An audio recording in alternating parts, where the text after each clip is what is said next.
بسم اللہ الرحمن الرحیم 10 اسلامی باتیں قرآن و حدیث کی روشنی میں۔ نمبر 1، اسلامی تاریخ۔ حضرت نوح علیہ السلام کی دعوت۔ جب لوگوں کی نافرمانی اور بت پرستی دنیا میں عام ہو گئی تو اللہ تعالیٰ نے ان کی ہدایت و رہنمائی کے لیے حضرت نوح علیہ السلام کو نبی بنایا۔ انہوں نے لوگوں کو نصیحت کرتے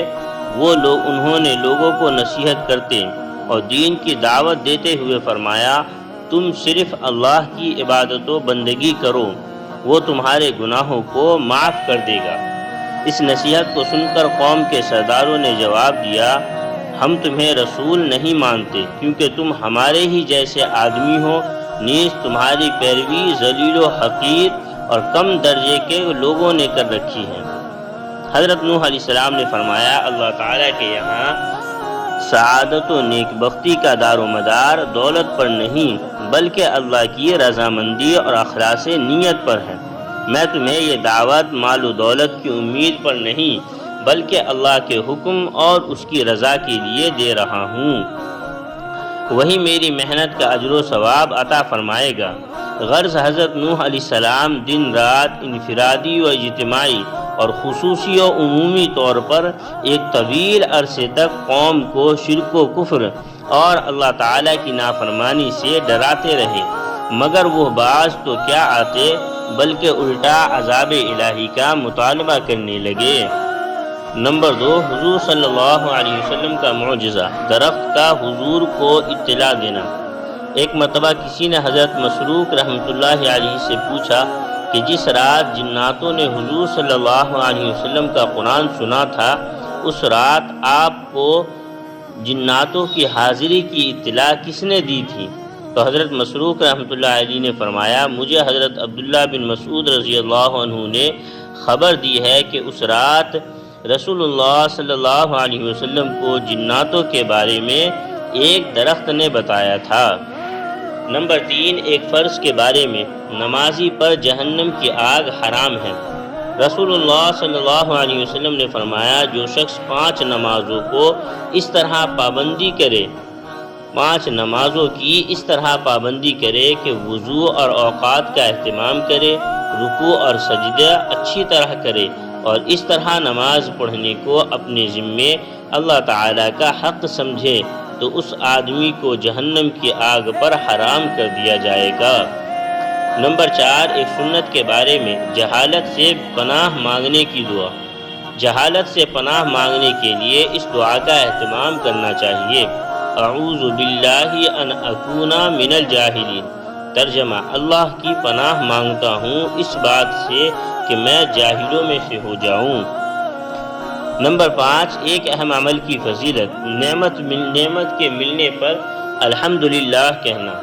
رسول اللہ صلی اللہ علیہ وسلم نے فرمایا، جب اللہ تعالیٰ کسی بندے کو کسی نعمت سے سرفراز فرمائے اور وہ اس پر الحمدللہ کہے تو جو اس نے حاصل کیا ہے اس سے بھی بہتر دیا جائے گا۔ نمبر 6، ایک گناہ کے بارے میں، اللہ کے ساتھ شریک کرنا۔ قرآن میں اللہ تعالیٰ فرماتا ہے، جو شخص اللہ تعالیٰ کے ساتھ کسی کو شریک کرے گا تو اللہ تعالیٰ اس پر جنت حرام کر دے گا اور اس کا ٹھکانہ جہنم ہے اور ایسے ظالموں کا کوئی مددگار نہیں ہوگا۔ نمبر 7، دنیا کے بارے میں، دنیا چاہنے والوں کا انجام۔ قرآن میں اللہ تعالیٰ فرماتا ہے، جو کوئی صرف دنیا ہی چاہتا ہے تو ہم اس کو دنیا میں جتنا چاہتے ہیں جلد دے دیتے ہیں، پھر ہم اس کے لیے دوزخ مقرر کر دیتے ہیں جس میں ذلت و رسوائی کے ساتھ ڈھکیل دیے جائیں گے۔ نمبر 8، آخرت کے بارے میں، جنتیوں کا حال۔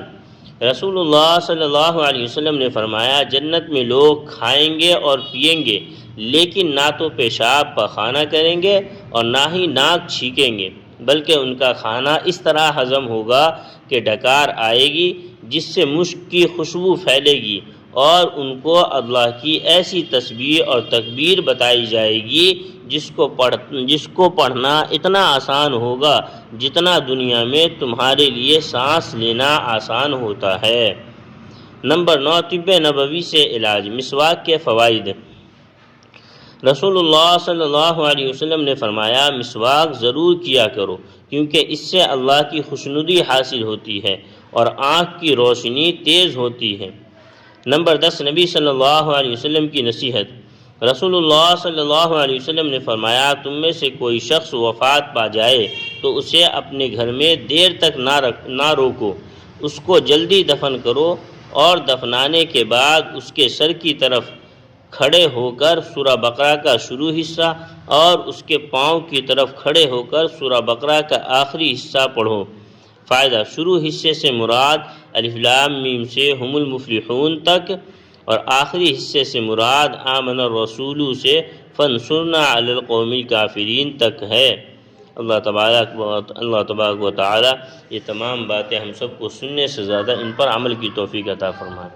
میری آپ لوگوں سے ایک گزارش ہے کہ اس چینل کو ضرور سبسکرائب کریں تاکہ آپ کو دین کی جو 5 اہم شعبے ہیں ان کی باتیں آپ تک پہنچتی جائیں۔